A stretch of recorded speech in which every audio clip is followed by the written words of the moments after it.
परिजनों के पास आए, देखा, सारी चीज़ों को हमने समझा है। जो मौके की वीडियोग्राफी है, जो फ़ोटो है, वो कुछ उसका अलग ही बयान है और जो पोस्टमार्टम रिपोर्ट है, उसमें कुछ अलग ही चीज़ें लिखी हुई हैं, जो कि इसका सत्यापन नहीं संभव है। मुझे लगता है कि इसमें पुनः विवेचक को या का तबादला करके या उसको परिवर्तित करके एक पुनः नए सिरे से जो जाँच इसकी कराई जाएगी। मैं इसकी माँग मैंने अभी कप्तान से करी है। उसके बाद अभी लिखित रूप से भी इनके द्वारा प्रार्थना पत्र जाँच परिवर्तन के लिए दिया जाएगा। जाँच परिवर्तन के साथ-साथ और चीज़ों पर भी जो प्रकाश इनके प्रार्थना पत्र के माध्यम से डाला जाएगा, उस पर पुनः विचार करके उसमें पुनः जो हत्या की धारा का जो उल्लेख किया गया है एफआईआर में, उसके आधार पर अभियुक्तों की गिरफ्तारी कर और जिन मामलों में भी कुछ लोगों को जहाँ दोषी पाया जाएगा, उनके ऊपर सख्त से सख्त कार्रवाई की भी आवश्यकता पड़ेगी। तो हम लोग सदैव उन परिवार के साथ में हैं और आगे भी।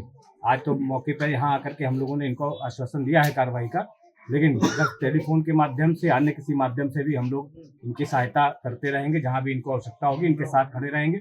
उन्हें किसी भी तरीके से उनका मनोबल गिरने नहीं पाएगा, इसकी व्यवस्था हम लोग करेंगे। क्या कहेंगे आप? मेरा मानना है कि जो उत्तर प्रदेश में जिस तरह से कानून का राज स्थापित है, पूर्व की सरकारों में नहीं था।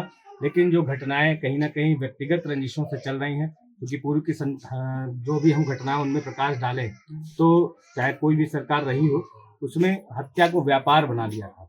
आज हमें इनको मारना है तो इनके नाम पे सुपारी दे दी, उनको मारना है तो उनके नाम पे हत्या का ठेका दे दिया। इस तरह की व्यवस्थाएं समाप्त हो चुकी हैं।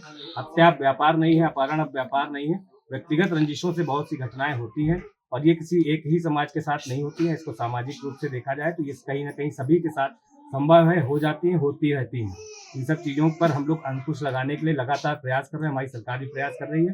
अकस्मात हो रही घटनाओं पर भी निश्चित रूप से जो लोग दोषी पाए जाए, उन पर सख्त से सख्त कार्रवाई हो, किसी तरह से उनके साथ पक्षपातपूर्ण व्यवहार न किया जाए, इसकी प्राथमिकता है। वो किसी ने भी किया हो, बचेगा नहीं, किसी भी समाज का हो। आपने इसके पहले भी देखा होगा, हम जिस विधानसभा क्षेत्र का मैं निवासी हूँ, वहाँ पर एक घटना हुई थी 2021 में।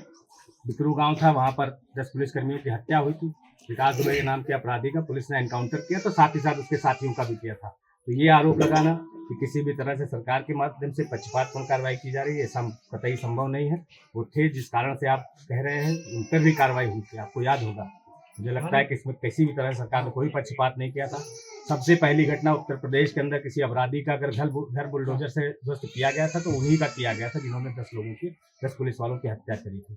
इसमें पक्षपात का कहीं कोई दृष्टिकोण नहीं है। सरकार के माध्यम से हम पूरी इसमें अपील करके इसे अच्छी कार्रवाई कराने का आश्वासन देते हैं। अच्छा, कब? मैंने कई बिंदुओं पर यहाँ पर अभी बातचीत करी है, जिला प्रशासन से लेकर के इस प्रदेश का एडमिनिस्ट्रेशन तक। जहाँ भी संभव होगा, हम सभी जगह पर जा करके न्याय की मांग परिवार के लिए करेंगे और निश्चित रूप से न्याय मिलेगा ही मिलेगा, इस बात के लिए मैं आश्वस्त हूँ।